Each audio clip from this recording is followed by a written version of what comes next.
Our research is titled 21st Century Visible Queer and Trans Fashion Brands, an Oral History Project. Researchers on our team include myself, Kelly Reddy Best, Kira Streck, and Jennifer Gordon. We are all from Iowa State University. Prior to the 21st century, very few fashion designers or brands created products overtly targeting the queer and trans communities. However, beginning in the 21st century, numerous fashion brands catering to queer and trans people began to rapidly emerge in the industry. Pictured here are some of the entrepreneurs. The purpose of our research was to document and analyze these emerging fashion brands by examining their histories, product offerings, and intersections with queerness. Pictured here are the logos of the 23 brands we completed oral histories with on their development, production, and sale of clothing, accessories, or other appearance-related objects. Brands included All Is Fair in Love and Wear, Beefcake Swimwear, Blue Stocking Boutique, the Butch Clothing Company, and many others. To obtain a rich history of the 23 companies and their respective directors, founders, or owners, we used the oral history method with a life history approach. We created an online open source archive of the oral histories, which is pictured on the slide here. We prompted the interviewee to use storytelling, which is a key component of oral history, to share the history of their company, starting from the initial idea, and also how their own personal life history connected to how and why they started or became involved with the company. In our analysis, we draw upon these oral histories, objects from each company, news articles, and other online content such as YouTube videos. From colonization until the early 1970s in the United States, queer and trans rights were virtually non-existent. In the latter part of the 20th and beginning of the 21st centuries, activists achieved major advances for queer and trans rights, providing much visibility for the community. For example, in 1996, states began legalizing same-sex marriage, which was met with significant backlash. Following this legislation, the United States almost immediately passed the Defense of Marriage Act, which is also known as DOMA, legally defining marriage as between a man and a woman. Then in 2013, the United States Supreme Court legalized same-sex marriage in all 50 states. However, many other inequities persist for the queer and trans community.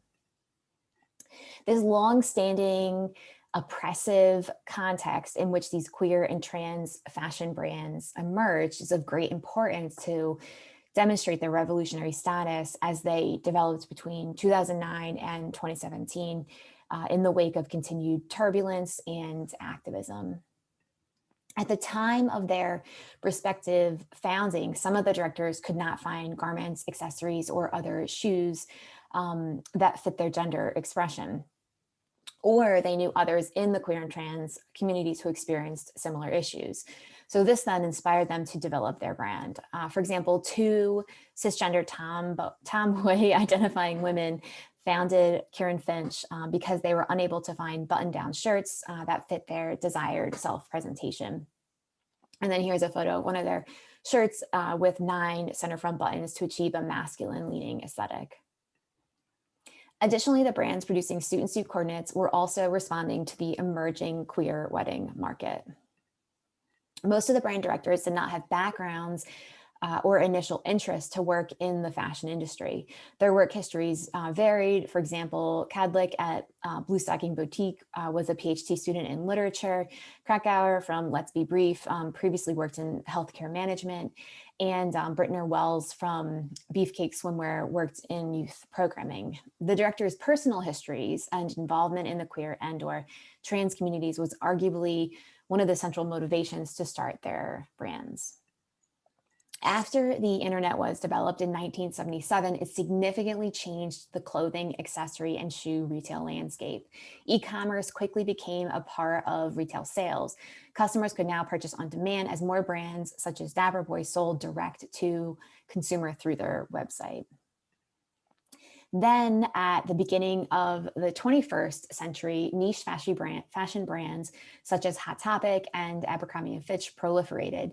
After the 2008 financial crisis, many nascent brands turned to crowdfunding platforms such as Kickstarter, which launched in 2009, allowing community-based fundraising. Simultaneously, social media became a part of Americans' everyday lives, allowing easy public access to Kickstarter campaigns.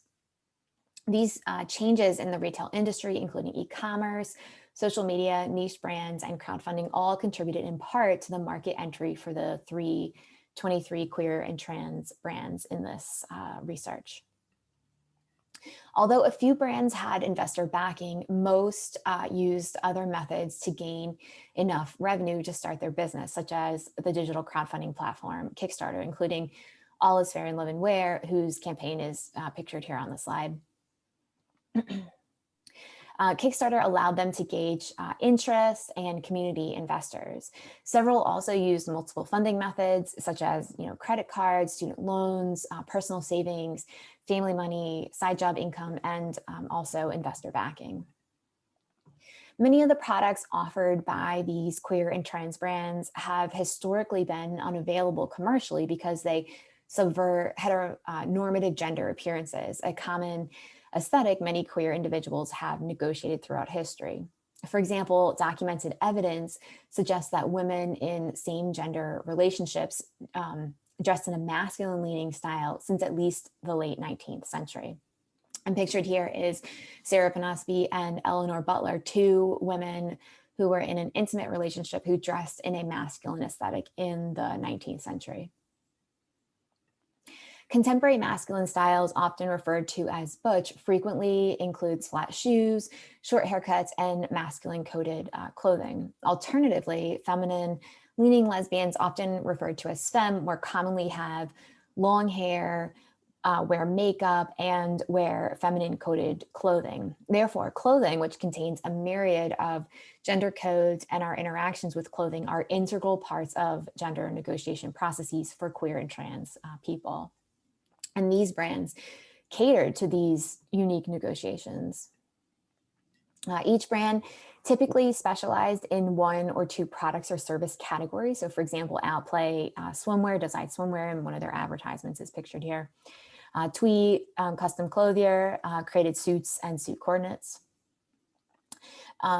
Therefore, like the brands, directors addressed the unmet queer and trans fashion market needs by queering existing products. So for example, Tomboy X's customers requested boxer briefs for women. Therefore, the brand launched an underwear line with masculine silhouettes that fit people with varying genital anatomy.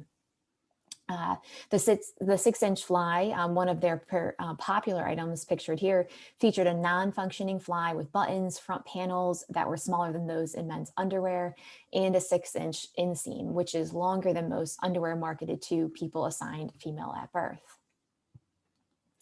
These queer and trans fashion products are not copies of products typically marketed to cisgender men with discrete modifications, but reinterpreted products reflecting Muniz's concept disidentification from queer theory. Disidentification allows one to destabilize cultural norms and power dynamics and imagine alternate sociocultural relationships. Disidentification refashions cultural objects and ideas by emphasizing their complex position and centers marginalized people and their experiences in relation to these objects. In the process of making garments, such as masculine coded suits, accessible to people with varying body types, the director reinterpreted these garments. Many of the brands produced garments associated with masculine presentation, such as suits, boxer briefs, and button-down shirts. Each of these are reinterpretations of existing garments associated with hegemonic masculinity. For masculine of center people, wearing these garments helps them achieve their desired masculine embodiment. For example, FTM Essentials sold rodeo boxers. Unlike traditional men's boxers, the crotch panel was double layered to allow for the insertion of a packer. The outer layer had an O-ring in the middle, allowing the boxers to also serve as a harness for hard packing. While several brands offered masculine-leaning products, some designed and or sold feminine-leaning or gender-neutral garments. For example, as we see here, Flaunt Streetwear marketed their t-shirts as gender-neutral. Rebirth Garments offered packing underwear and binders in addition to other products. However, their work characterized a genderfuck aesthetic by incorporating neon color blocking and silhouettes that revealed often concealed parts of the body. Many of the products received positive feedback from queer and trans community members.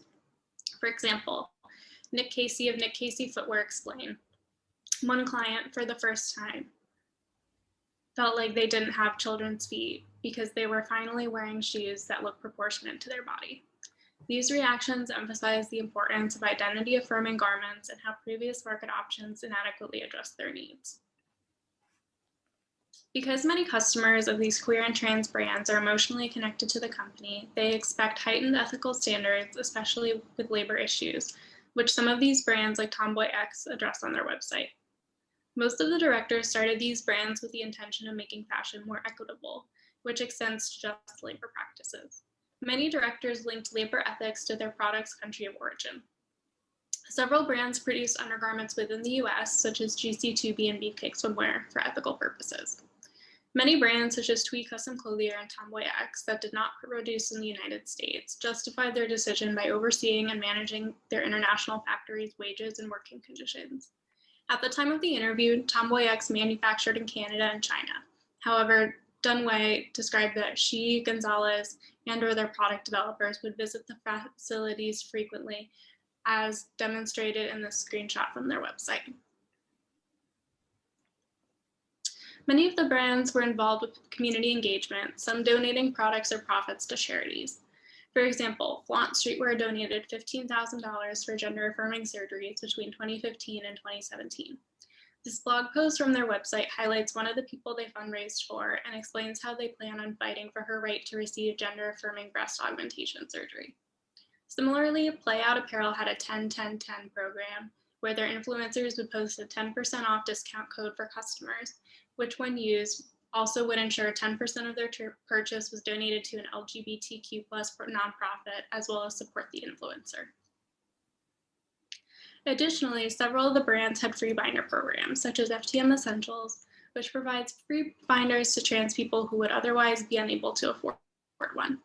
At the time of the interview, DISAC-related FTM Essentials had at least 14,000 applicants to their free binder program. Many of the brands, including Tomboy X, GC2B, and Rebirth Garments, gained initial visibility through word of mouth, yet digital media facilitated an exponential growth in popularity and the ability to quickly reach their intended communities. The brands all received free press from the emerging online queer-focused fashion and lifestyle media, such as Autostraddle and Dapper Q, which were both established in 2009, and QWear, which was established in 2011. Part of QWear's mission is to elevate independent brands and designers, review clothing, and educate the mainstream fashion industry about queer identities. Dapper Q's founder, Anita Dolce Vita, explained that Dapper Q is a queer fashion revolution, one of the most stylish forms of protest of our generation. These queer fashion media platforms work to enhance the brand's profiles through digital social justice work. Technological changes in the latter 20th and early 21st centuries and social media helped facilitate the rise of these queer and trans brands in the 2010s, as most of them operated as e-commerce businesses. Dunaway and Gonzalez of Tomboy X recruited brand representatives to promote products on the representatives' personal social media pages. Dominique and Honig of All Is Fair in Love and Wear prioritized creating a digital environment that considered their customers' well-being because they understood how daunting it could be for customers to search for trans-supportive gear. For example, they outlined binding safety practices on their Instagram, as shown here, in collaboration with the Binding Health Project, which was a research project resulting in numerous peer-reviewed research articles. Social justice-centered representation was key as brands developed their online presence. Many of them actively rejected objectification of the body in their imagery. Some brands focused on sexual empowerment, and some avoided advertising the product on a body. Dizac from FTM Essentials explained that she does not typically advertise products on a body. For example, she photographs packers alongside her hand for size comparison. Dizac's approach helps her customers evaluate packer sizes and reduce potential negative comparisons her customer might make between themselves and the model. Layout Apparel also produced a campaign with models who had mastectomies without reconstructive surgery. Erica Hart, a famous model who had a mastectomy without reconstructive surgery, walked for Tomboy X and Dapper Q's annual runway show during New York Fashion Week in 2017. The directors also discussed the importance of intentions surrounding inclusive language in their media and product copy. For example, Kubacube used the term innie bits and outie bits to refer to genitals. Circumventing gendered language by abstractly referring to anatomy rejects cisnormativity, allowing queer and trans customers to feel recognized and affirmed. While the brands contributed to queer and trans representation in media and the industry, they continually engaged in critical reflection on their business choices. Some handled significant controversy related to digital media representations.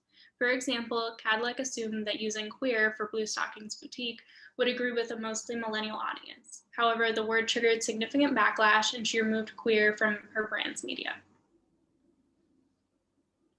Although the directors thought critically about inclusive imagery and language, their digital media received both positive and negative reactions. The safe space Washington created on GC2B's social media has facilitated positive trans community building. Washington explained that once trans communities find something that works, they're going to want to share that with other people. It's not competitive, and people know how relieving it is to have it, so they're more than willing to share that with other people and spread the word. GC2B benefited from this digital community building as they received free marketing. Washington explained some of his customers are self-proclaimed marketers, as these community interactions may not have been happening in the same way without the existence of GC2B, their trans products, and their social media platforms. Similarly, Kubacube branded themselves as the face of Rebirth garments. Customers have told Kubacube that the brand's digital visibility inspired them to come out. Therefore, GC2B and Rebirth Garments' digital marketing techniques help facilitate acceptance and increased confidence for queer and trans people, which is in contrast with mainstream marketing norms that often center heteronormativity and cisgenderism. Kubacube explained, you know, that's just what we've been trained to do in the world. You're just expecting to not be affirmed. The United States government has increasingly expanded the rights of queer and trans community members, and the internet revolutionized easier and less costly funding, marketing, and retailing methods for emerging brands. Due to these and other factors, some entrepreneurs, including those with no prior experience in the fashion industry and who mostly identified within the queer and trans communities, were able to build their respective fashion brands, filling in industry gaps. The directors queered existing designs and online spaces, reimagining them to assist queer and trans people with expressing their authentic selves. Through this research project, we document the changing retail landscape and the revolutionary queer and trans fashion brand movement in the 21st century. Analyzing the relationships between queer and trans people, queer history, and retail history allows for a deeper understanding of queer identity within society, which can assist in developing a cultural competence and thus reducing future discrimination. While we captured rich histories, the oral histories are a cross-section in time. As the companies continue to evolve and more brands enter the industry, future scholars should continue to capture these important and revolutionary stories. We invite you to further explore these queer and trans fashion brands in the Oral History Archive found online at the link on the screen. Thank you.